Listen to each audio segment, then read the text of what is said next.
Recently, with the massive revival of Star Wars Battlefront 2 and the beginning demand for Star Wars Battlefront 3, a lot of fans of the game, including myself, recently found themselves returning to Battlefront 2, remembering how great of a game it actually was, even with its nightmarish initial release, and how its support was ended 3 years later, after major fixes and content drops, but no more new forms of content in terms of maps, characters, and gameplay. Still having many loyal fans who play it after all these years, every May the 4th, reminded of what it was and what it could have continued to be. Until this year, when it was shocked back to life by all the returning players to the point where the servers would actually crash, making Battlefront 2 have one of the most insane revivals of a dead game probably ever. But while also replaying Battlefront 2, remembering all the time I spent playing it during quarantine in 2020, I was also reminded about its predecessor, Star Wars Battlefront 1, or Star Wars Battlefront 2015, the very first game I played on my PS4, and the main reason for me getting one. Very similar to Battlefront 2, but mostly a modern attempt at the original Battlefront from the early 2000s. Battlefront 2015 was known for its amazing visuals and immersive gameplay. It was the blueprint to what Battlefront 2 would later become.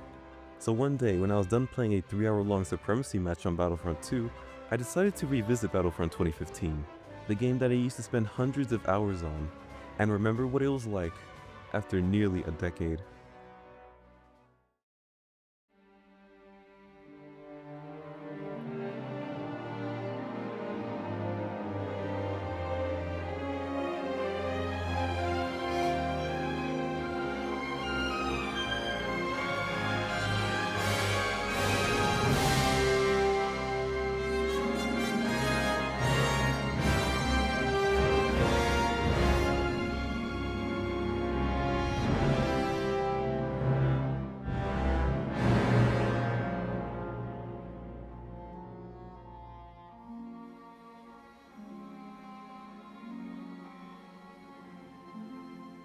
After loading up the main menu, I was flooded by a wave of nostalgia. It felt so surreal. I used to play this game all day, every day back in 2017, and now here I was, back several years later, looking at that familiar main menu, and immediately trying to load into a game of Walker Assault. Surprisingly, I found a match within a second. Even after all these years, there was still a decent amount of people playing. Before its beginning, Star Wars Battlefront 2015 was developed by multiple companies, like Visceral Games and DICE. Mainly by DICE though, as 2015 was intended to be a reboot, set apart from the original Battlefront games, and was supposed to be DICE's interpretation of a Battlefront game. First revealed at E3 2015, the game excited fans with its stunning graphics and gameplay showcasing the reveal trailer. The trailer showcased a battle on Haab in a game of Walker Assault, showcasing how the game was expected to look and feel just like Star Wars, with all the accessible vehicles, equipment, and playable heroes shown at the end, with a clash between Luke and Darth Vader. And needless to say, even if I was barely playing the game almost a year and a half later after release, seeing all the trailers for Battlefront 2015 just looks so cool and cinematic to a younger me. It was a full-on immersion into the Star Wars universe. I and many others wanted to experience that, leading to the game selling 6 million copies at release in November, doubling a month later towards the end of the year. Now, Battlefront 2015 was a modernized version of the original Star Wars Battlefront from 2004, except that 2015 was almost a reincarnation of the original, minus the campaign and prequel era of the Clone Wars, focusing on the original trilogy, with the Rebels and the Empire. Oh, and it was owned by EA, instead of LucasArts, containing many original game modes like Blast, Starfighter Assault, Supremacy, Heroes vs Villains, the already mentioned Walker Assault, which was one of the most popular, and other unique modes. And even if Battlefront 2015 didn't have a campaign, and did focus mostly on the multiplayer aspect, it still had modes of AI called missions, that served as tutorials, fun game modes to play by yourself, or converting some of the online modes to be played against bots instead of real players.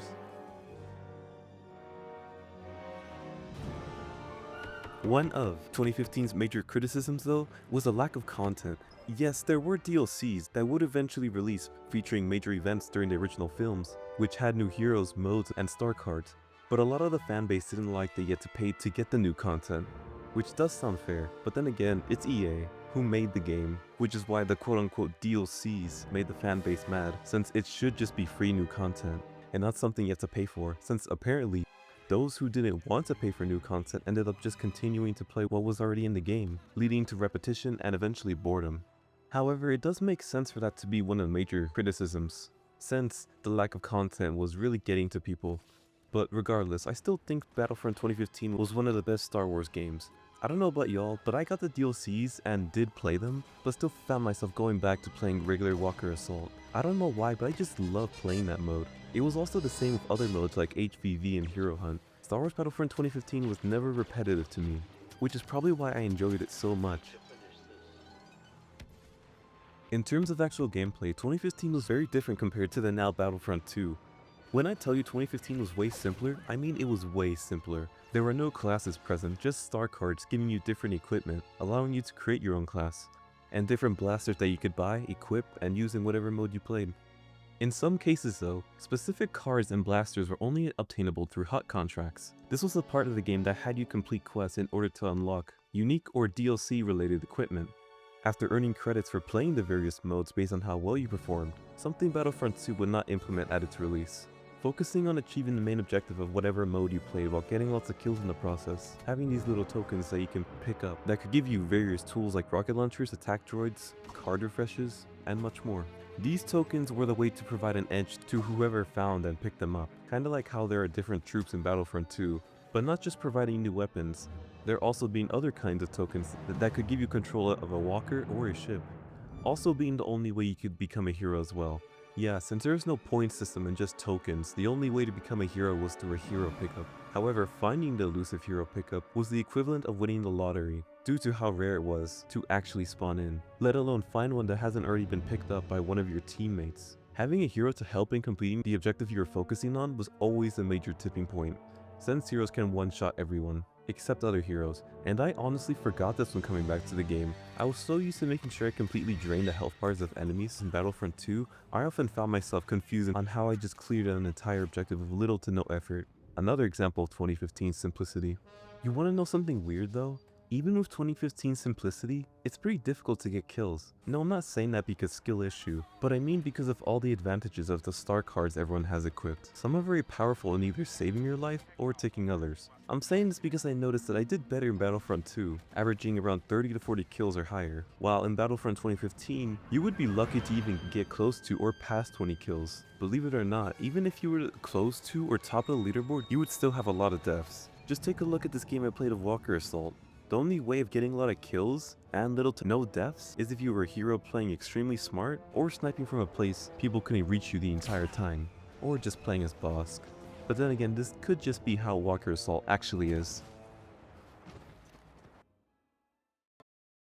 Throughout my revisit to Battlefront 2015, there was something surprising that I and other people playing this game have noticed. For a game that came out in 2015, Star Wars Battlefront has very beautiful visuals. Just take a look at this shot.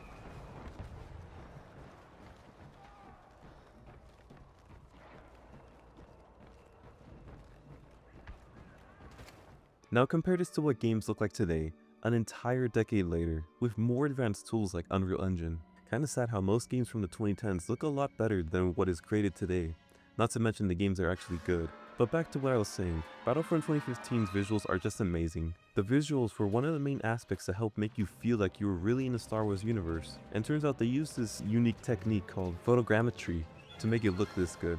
Like the first time I played this game, I was just in awe at how immersed I felt with the visuals and the sound coming from the distant AT-AT that I had to protect. During my first ever game of Walker Assault, everything looked so smooth and advanced to my 12-year-old self, who used to only play games like Black Ops 2 and Minecraft.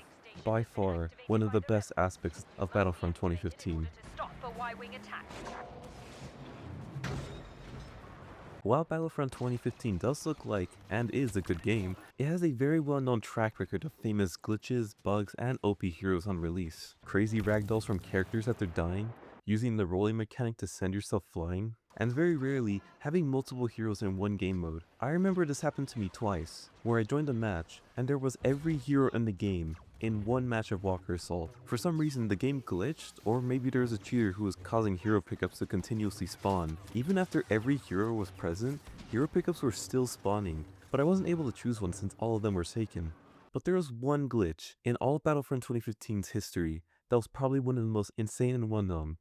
The Lando Calrissian glitch. Hello, what have we here?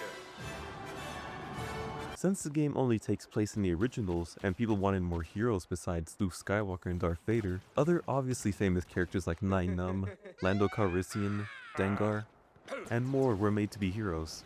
One of Lando's abilities, Power Blast, had a glitch where if you spammed it, it would fire very powerful shots indefinitely, leading to one of the most infamous glitches ever, where you could one-shot anyone and anything as Lando in just a couple seconds.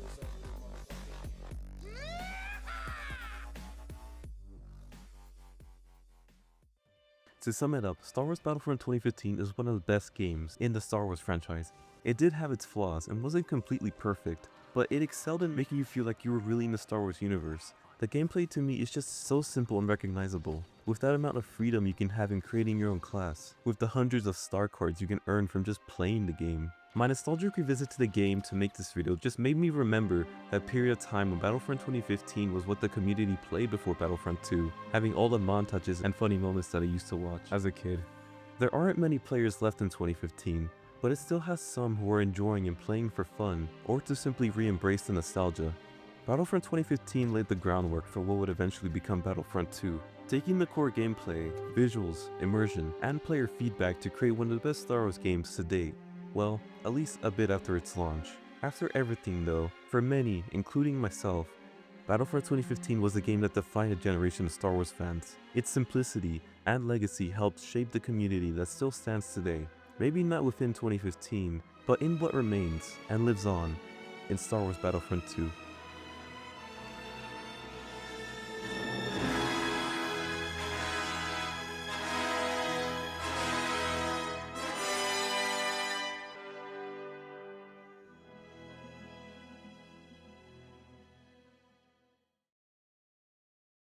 Hey everyone, if you managed to make it to the end of the video, thanks for sticking around and remembering this game with me. It was super nostalgic for me and I hope it was for you too.